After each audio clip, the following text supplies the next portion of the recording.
హరి ఓం. శ్రీ గురుభ్యో నమః.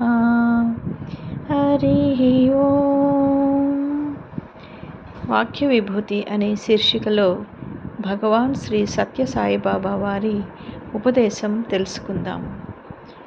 ధ్యాన మహిమ. దివ్యాత్మ స్వరూపులారా, మీరు ముఖ్యంగా చేయవలసింది భగవంతుడి నామజపం.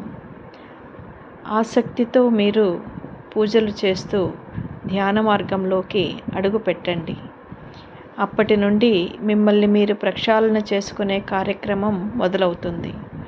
తమోగుణం, రజోగుణం తమ విజృంభణను తగ్గిస్తాయి. అప్పుడు సాత్వికం తన బలాన్ని పెంచుకుంటుంది.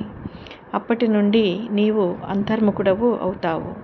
సాత్వికాహారం ద్వారా నీలో ఉన్న నవనాడులు శుద్ధి జరిగి త్వరగా ధారణ, ధ్యానం చేయగలుగుతావు.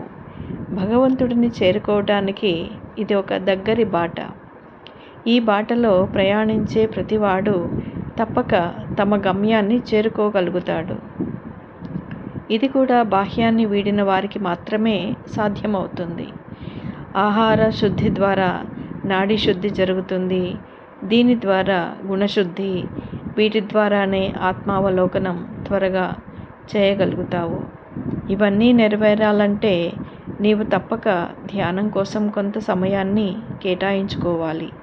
ఈ ధ్యానం వల్ల నీ ఆగామి కర్మలు, సంచిత కర్మలు దహింపబడి త్వరగా నీవు అఖండత్వంలోకి ప్రవేశించగలుగుతావు.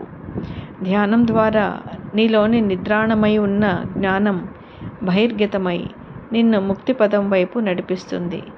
మీ బంధాలను, పాశాలను త్వరగా తొలగించగల శక్తి ధ్యానానికి ఉంది.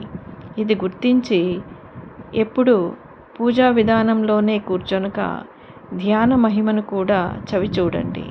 అందుకనే గీతలో ధ్యానం కోసం ఒక అధ్యాయం కేటాయించబడింది. ధ్యాన జ్యోతితో జ్ఞానజ్యోతిని వెలిగించండి. ఆ వెలుగులో ఆత్మప్రకాశాన్ని చవిచూడండి. ఇక నుంచి మీ జీవితంలో క్రొత్త అధ్యాయానికి నాంది పలకండి. ఆ ధ్యాన మహిమను చవిచూసేంత వరకు నిద్రపోకండి. హరి ఓం. శ్రీ గురుభ్యో నమః. హరి ఓం. ఓం శ్రీ సాయిరామ్.